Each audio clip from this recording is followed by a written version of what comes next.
ہے برکتوں کا قرآن و انجیل اتری،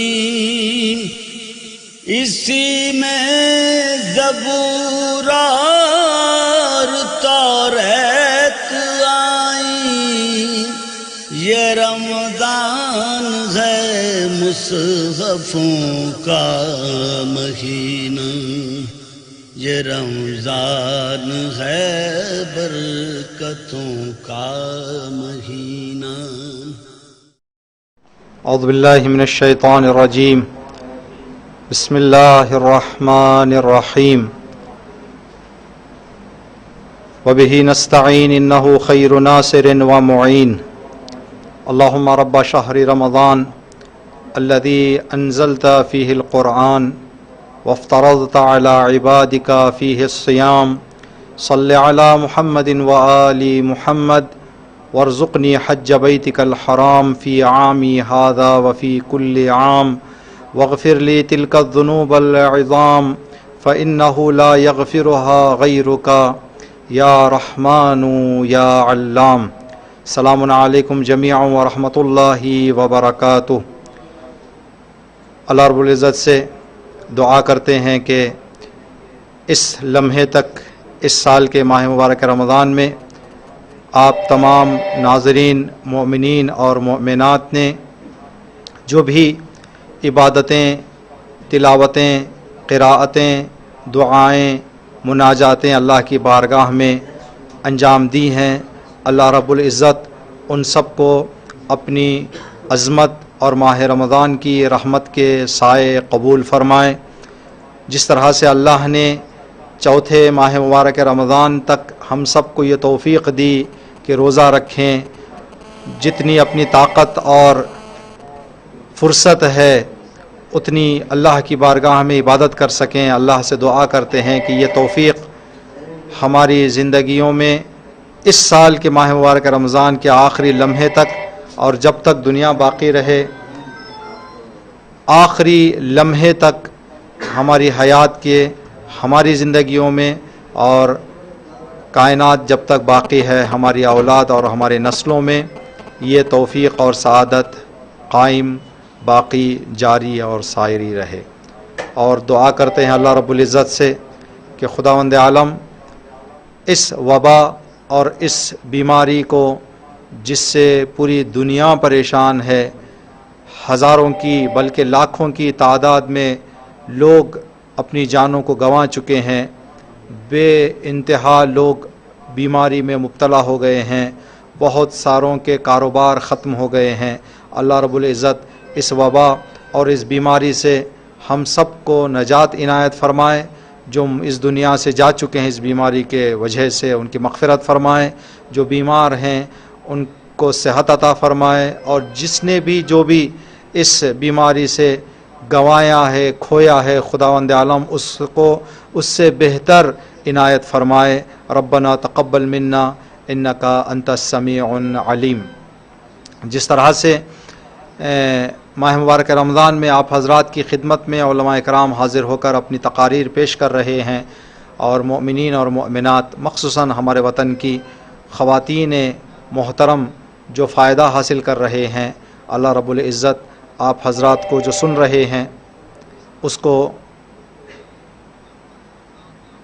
عملی جامہ پہنانے کی ہم سب کو توفیق عنایت فرمائے۔ بند کر دو، معذرت چاہتے ہیں آپ سے۔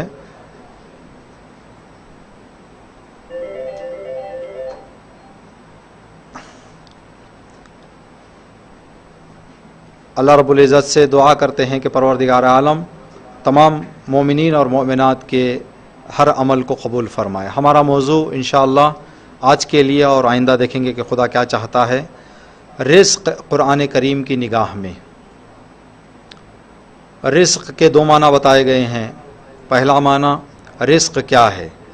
ہم اپنی زندگی میں بہت زیادہ اس لفظ کو استعمال کرتے ہیں، خدا ہمیں رزق دے، ہماری رزق میں برکت دے، ہمیں رزق کی مشکل آ گئی ہے، یہ لفظ ہمارے یہاں بہت زیادہ استعمال ہوتا ہے، جو اتنا کثرت سے ہم استعمال کرتے ہیں، اس لفظ کو آخر اس لفظ کے معنی کیا ہیں۔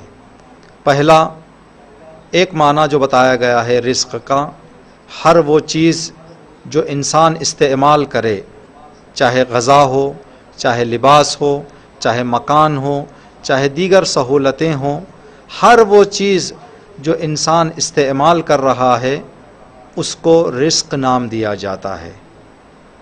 لیکن اس کو ایک اور زاویے سے مادی رزق کہا جاتا ہے، جسم کا رزق کہا جاتا ہے، اس لیے کہ غذا ہمارے جسم کے لیے ہے، کپڑا ہمارے جسم کے لیے ہے، مکان ہمارے جسم کے لیے ہے، دیگر سہولتیں جیسے گاڑی ہے، موبائل ہے، دیگر سہولتیں جو کچھ ہم استعمال کر رہے ہیں وہ سب جو کچھ انسان استعمال کرے وہ رزق ہے، مادی رزق۔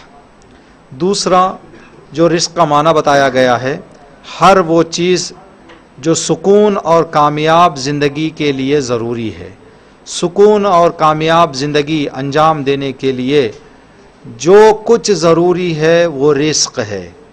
اب اس معنی میں جسم کے رزق کے ساتھ ساتھ روح کے رزق کو بھی شامل ہو جاتا ہے، اس میں شامل ہو جاتا ہے، مادی اور معنوی رزق دونوں اس میں آ جاتے ہیں۔ جیسے علم ہمارے جسم کا رزق نہیں ہے بلکہ ہماری روح اور ہمارے فکر کا رزق ہے۔ جیسے دین، قرآن کریم، ایمان، یہ وہ سارا رزق ہے جو ہمارے روح اور ہمارے فکر اور عقل کے لیے ہے، تو یہ رزق کو بھی رزق کہتے ہیں۔ تو پہلا صرف مادی رزق تھا، غذا، مکان، لباس، دیگر سہولتیں، ایک وہ جو ہمارے جسم کے ساتھ ساتھ ہمارے روح کے لیے ضروری ہے، ایک سکون کی زندگی اور کامیاب زندگی کے لیے جو چیز ضرورت ہے اس کو کہتے ہیں رزق۔ فرق کیا ہے مادی اور معنوی رزق میں؟ 3 فرق بتائے گئے ہیں، بہت سارے ہیں لیکن ہم نے یہاں پر 3 لکھے ہیں تاکہ آپ کی خدمت میں عرض کریں۔ پہلا، مادی رزق نظر آتا ہے، معنوی رزق نظر نہیں آتا۔ مادی رزق کو بتا سکتے ہیں، معنوی رزق کو بتا نہیں سکتے۔ جیسے اگر ہم ناشتہ کر رہے ہیں، کوئی ہم سے پوچھے کہ آپ کیا کھا رہے ہیں تو ہم روٹی بتا سکتے ہیں، لیکن جو ہمارے فکر میں علم ہے، جو ہمارے ذہن میں ایمان ہے، ایمان کو بتا نہیں سکتے، نظر نہیں آتا۔ اس کے نتائج، اس کے اثرات نظر آ سکتے ہیں لیکن خود معنوی رزق نظر آنے والا نہیں ہے۔ مثال کے طور پر ایک آدمی کو بھوک لگ گئی، اس نے کھا لیا، غذا کھا لیا اس نے، تو یہ اس کا رزق ہے، لیکن وہیں اسی جگہ پر اسی آدمی نے اپنے آنکھوں سے دیکھا کہ ایک کوئی بھوکا وہاں پر کھڑا ہوا ہے، اس نے بھوکے کو غذا دے دی۔ اس انسان نے مادی رزق بھی حاصل کیا، معنوی رزق بھی حاصل کیا۔ مادی رزق یہ تھا کہ اس کا پیٹ بھر گیا، اس کی بھوک مٹ گئی۔ معنوی رزق یہ ہے کہ ایک آدمی کی مدد کر کے جو سکون اس کو ملا، جو اطمینان اس کو ملا، جو خوشی اس کو ملی، جو رات میں آرام کی نیند اس کو نصیب ہوگی، یہ اس کا معنوی رزق ہے۔ یہ پہلا فرق۔ دوسرا فرق، مادی رزق محدود ہے، معین ہے، لمٹ ہے، لیکن معنوی رزق کی کوئی حد نہیں ہے، کوئی لمٹ نہیں ہے۔ دوبارہ مثال آپ کی خدمت میں عرض کریں، اگر کوئی انسان افطار کے وقت افطار کرنے کے لیے بیٹھے، پورا دن بھوکا ہے، اس کو بے انتہا بھوک کا احساس ہو رہا ہے، کتنا کھائے گا؟ 2 روٹی، 4 روٹی، 6 روٹی، ختم طاقت۔ تو مادی رزق استعمال کرنے کی حد معین ہے، لیکن معنوی رزق کی اس کی کوئی حد نہیں ہے۔ اگر ہم کھلانے کی ہی بات کریں، اگر کوئی انسان پورے وطن کی بھی دعوت کر دے تو ایک وقت کی دعوت پورے وطن کے انجام دے کر بھی اس کے لیے گنجائش ہے کہ غذا کے ساتھ ساتھ کپڑوں کا انتظام کر کے خوشی حاصل کرے، کپڑوں کے ساتھ ساتھ بچوں کی اسکول کی فیس ادا کر کے خوشی حاصل کرے۔ یہ جو معنوی رزق اس کو حاصل ہوگا، پورے وطن کو تبرک کھلانے کا، غریب بچوں کے اسکول کے فیسز بھرنے کا، بے گھر لوگوں کو گھر کے انتظام کرانے کا، بے روزگار کو کاروبار پہ لگانے کا، اس کی کوئی حد نہیں ہے۔ آدمی کے لیے معنوی رزق حاصل کرنے کی کوئی حد نہیں ہے۔ اسی لیے مولا امیر المؤمنین علی علیہ السلام نے فرمایا، ایک طرف دولت ہے جو مادی رزق ہے، ایک طرف علم ہے جو معنوی رزق ہے، دونوں کو مقایسہ اور آمنے سامنے رکھ کر دیکھ کر امام نے کچھ ہدایتیں فرمایا دولت خرچ سے گھٹ جاتی ہے، علم خرچ سے بڑھتا ہے، مادی رزق ختم ہو جاتا ہے، معنوی رزق بڑھتا ہے۔ دولت کی حفاظت کرنا ہوتا ہے جبکہ علم حفاظت کرتا ہے، یہ معنوی رزق کی طاقت ہوتی ہے۔ دولت کا امیر فقیر ہو سکتا ہے، علم کی بادشاہی جاودانی ہے، ہمیشہ رہنے والی ہے۔ تو دوسرا فرق مادی رزق اور معنوی رزق میں، مادی رزق محدود ہوتا ہے، معنوی رزق لامحدود ہوتا ہے، گنجائش بہت زیادہ ہوتی ہے مادی رزق سے۔ تیسرا فرق، مادی رزق کا ضامن اللہ ہے، اللہ نے انسان کے مادی رزق کی ضمانت لی ہے۔ قرآن کریم میں اللہ نے فرمایا وَمَا مِن دَابَّةٍ فِي الْأَرْضِ إِلَّا وَعَلَى اللَّهِ رِزْقُهَا، جو بھی جاندار مخلوق روئے زمین پر کائنات میں زندگی کر رہی ہے، اللہ فرما رہا ہے اس کے رزق کی ذمہ داری میرے سر پر ہے، میری گردن پر ہے۔ غذا کا، لباس کا، مکان کا انتظام، یہ والے رزق کا، مادی رزق کی ذمہ داری اللہ نے لی ہے۔ لیکن معنوی رزق اللہ نے اعلان کیا میں راستے بتاؤں گا، حاصل کرنا تمہارا کام ہے۔ انا ہدیناہ السبیل اما شاکرا اما کفورا، میں راستہ بتاؤں گا، جانا تمہارا کام ہے، حاصل کرنا تمہاری ذمہ داری ہے۔ تمہارے اوپر یہ بات منحصر ہے کہ تمہاری طاقت جتنی ہے اتنی حاصل کرو، اگر حاصل نہ بھی کرو لا اکراہ فی الدین، معنوی رزق حاصل کرنے میں اللہ کسی کو مجبور نہیں کرتا۔ دین مبین اسلام میں اگر کوئی آدمی جان بوجھ کر اپنے آپ کو بھوک میں مبتلا کر دے تو شریعت کہتی ہے کہ اس کے ہاتھ پر جکڑ کر اس کی جان بچانے کے لیے اس کو کھلایا جائے۔ لیکن جب نماز کی بات آتی ہے تو یہ کہتی ہے شریعت کہ صرف اعلان کرو، زبردستی کسی کو مسجد تک نہ پہنچاؤ۔ مادی رزق جکڑ کر کھلایا جا سکتا ہے، معنوی رزق خود انسان اپنے اختیار سے حاصل کرنا پڑتا ہے۔ یہ ایک فرق مادی رزق اور معنوی رزق میں۔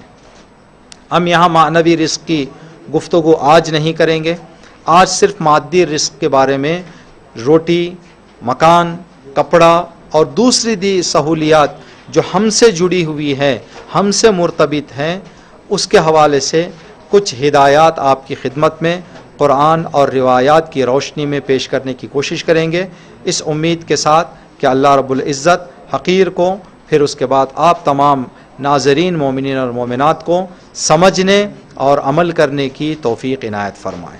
مادی رزق کے کچھ حقیقتیں ہیں، کچھ واقعیتیں ہیں، کچھ ایسی چیزیں ہیں جس کو ہر فکر عقل رکھنے والا انسان قبول کر لے گا، مان لے گا، تسلیم ہو جائے گا۔ جب ہر انسان مان لے گا، ہر انسان قبول کرے گا، ہر انسان تسلیم کرے گا تو ان باتوں پر غور کرنا، ان کے بارے میں فکر کرنا، اس حوالے سے اپنی زندگی کو منظم کرنا ہر ایک صاحب عقل کی ذمہ داری اور اس کی عقل مندی کی نشانی ہے۔ پہلی حقیقت جو مادی رزق کے بارے میں، ہماری غذا، ہمارے لباس، ہمارے مکان، اس کے حوالے سے جو سب اعتراف کرتے ہیں اور قرآن میں بھی اللہ نے اس بات کا اعلان کیا ہے، وہ یہ کہ مادی رزق کا بڑھانا اور مادی رزق کا گھٹانا صرف اور صرف اللہ کے ہاتھ میں ہے، اللہ کے علاوہ کسی کے ہاتھ میں نہیں ہے۔ یہ حقیقت ہے۔ کیا ہم اس بات پر ایمان نہیں رکھتے کہ رزق کا بڑھانا اور رزق کا گھٹانا اللہ کے ہاتھ میں ہے؟ یہ سب اپنے اپنی زندگی میں تجربہ کر چکے ہیں، دیکھ چکے ہیں کہ رزق بڑھانا گھٹانا، رزق کی وسعت اور تنگی رزق، یہ نظام صرف اور صرف دست قدرت خداوند عالم میں ہے۔ قرآن کریم میں اس بات کی طرف اشارہ فرماتے ہوئے سورہ اسراء کی آیت نمبر 30 میں اللہ رب الارشاد فرماتا ہے، اِنَّا رَبَّكَ يَبْسُطُ الرِّزْقَ لِمَن يَشَاءُ وَيَقْدِرُ، بے شک پالنے والا تمہارا جسے چاہے رزق بڑھا دیتا ہے اور جسے چاہے رزق کم کر دیتا ہے، مقدر کر دیتا ہے، محدود کر دیتا ہے۔ کیوں پروردگار عالم یہ عمل انجام دیتا ہے؟ اِنَّهُ كَانَ بِعِبَادِهِ خَبِيرًا بَصِيرًا، دلیل دیتے ہوئے اللہ فرماتا ہے اس لیے کہ اللہ اپنے بندوں سے بہت باخبر اور آگاہ ہے۔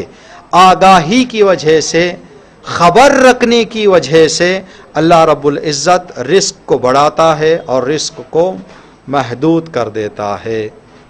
یہ اللہ کا اعلان ہے، اس پر ہم سب کو ایمان رکھنا چاہیے تاکہ ہماری زندگی سکون سے گزرے۔ اگر ہم اس بات پر ایمان لے آتے ہیں تو پھر اس کے نتائج ہوں گے جو انشاءاللہ آگے آپ کی خدمت میں عرض کریں گے۔ ہو سکتا ہے کسی کے ذہن میں سوال آئے کہ یہ کیسے ممکن ہے کہ اللہ جسے چاہے اس کو بڑھا دے، جسے چاہے گھٹا دے، اور اللہ کہہ رہا ہے میں خبیر ہوں، میں بصیر ہوں۔ اس کی ایک مثال آپ کی خدمت میں عرض کریں گے۔ مثال کے طور پر والدین اپنے بچوں کے رب ہیں۔ اللہ یہاں پر اس آیت میں یہ نہیں فرمایا ان اللہ یبسط الرزق، بلکہ فرمایا ان ربک، بے شک تمہارا پالنے والا۔ اللہ نے اس آیت کی بلاغت کی انتہا کرتے ہوئے رب کا لفظ استعمال کیا، بے شک تمہارا پالنے والا۔ قربان جائیں ہماری جانیں اس اللہ کے ایک نام پر جو رب ہے، جو پالنے والا ہے۔ عزیزان گرامی، پالنے والا جو ہوتا ہے وہ اپنے ماتحت جس کو پال رہا ہے ان سے عشق کرتا ہے۔ اگر عشق نہ کرے تو پھر پالنے والا وہ خیال نہیں کر پائے گا جو لازم ہے، جو ضروری ہے۔ ماں باپ اپنے بچوں کے پالنے والے ہیں۔ اس دنیا میں ماں باپ بچوں کو پالتے ہیں، اس میں کوئی شک نہیں ہے۔ جب ماں باپ بچوں کو پالتے ہیں، رب ہیں ماں باپ بچوں کے۔ ایک والدین کے دو بچے ہوں، ایک 5 سال کا بچہ ہے، ایک 20 سال کا بچہ ہے۔ ایک وقت میں دونوں والدین کی خدمت میں حاضر ہو کر کہیں ماں بابا جان مجھے پیسہ چاہیے، تو یہاں پر کیا کریں گے؟ 5 سال کے بچے کو والدین 10 روپے دیں گے، 20 سال کے بچے کو 100 روپے دیں گے۔ آپ سوال کریں ماں باپ سے کہ آپ یہ دونوں آپ کے بچے نہیں ہیں؟ جواب دیں گے بے شک۔ کہا پھر کیوں آپ ایک بچے کو 5، 10 اور ایک بچے کو 100 دے رہے ہیں؟ تو ماں باپ کا جواب دیں گے اس لیے کہ ہم اپنے بچوں سے آگاہ ہیں، ہم اپنے بچوں سے واقف ہیں۔ ہمیں معلوم ہے کہ 5 سال کے بچے کو کیا دینا ہے، 20 سال کے بچے کی کیا ضرورت اور اس کو کیا دینا ہے۔ عزیزان گرامی، تقریباً اسی طرح اللہ رب العزت ہم سے واقف ہے، آگاہ ہے۔ اس کو معلوم ہے کہ کس کو سنبھالنے کی طاقت ہے، کس میں سنبھالنے کی طاقت ہے اور کس میں سنبھالنے کی طاقت نہیں ہے۔ کون لے لے تو ایمان کو بچا کر جا سکتا ہے، کون لے لے تو ایمان گنوا لے گا۔ جس طرح سے ماں باپ اپنے بچوں کو کم زیاد کر کے دیتے ہیں، اللہ رب العزت بھی رب ہے۔ اِنَّا رَبَّكَ، انسان تیرا رب، اے مسلمان تیرا رب، یبسط الرزق لمن یشاء ویقدر، جس کو چاہتا ہے رزق بڑھاتا ہے۔ اس بات پر ہمیں ایمان چاہیے۔ عزیزان گرامی، اگر یہ ایمان ہماری زندگیوں میں آ جائے، جس مقدار پر بھی ہماری زندگی جا رہی ہے ہم شکر کریں گے، ہم سجدہ کریں گے۔ اگر کوئی انسان اس بات پر یقین کر لیتا ہے، ایمان رکھ لیتا ہے، تو اس کی زندگی میں کیا اثر ہوگا۔ جو ماں باپ اپنے بچے کو وقت پر آئس کریم دلاتے ہیں، جو ماں باپ اپنے بچے کو وقت پر چاکلیٹ دلاتے ہیں، جو ماں باپ اپنے بچے کو وقت پر گھمانے لے جاتے ہیں، وہی ماں باپ اپنے بچے کو وقت پر ہاسپٹل بھی لے جاتے ہیں۔